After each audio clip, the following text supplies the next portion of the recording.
menjadi hakim agung.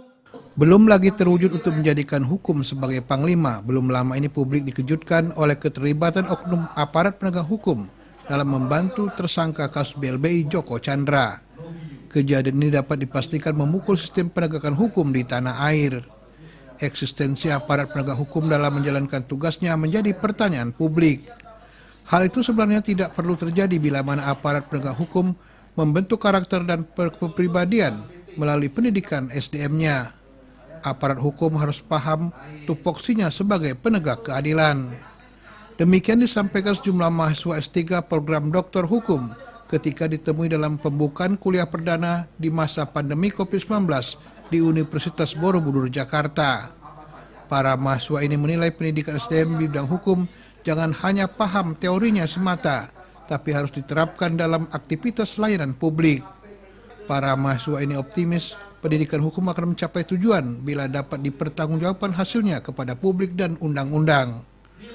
Kuliah program doktor hukum angkatan 1920 ini diikuti puluhan mahasiswanya. Kualitasnya sudah sangat luar biasa sekali untuk Borobudur ini. Saya memilih, kemarin saya searching mencari prestasi-prestasi yang terbaik di mana S3 saya harus ambil. Maka saya menemukan Universitas Borobudur ini yang terbaik, maka saya pilih. Itu kan sebetulnya oknum ya, kalau aturan mainnya kan sudah jelas semua. Jadi tinggal kita mestinya bisa diperbaiki lewat, kalau ada yang kurang-kurang diperbaiki lewat revisi undang-undang gitu.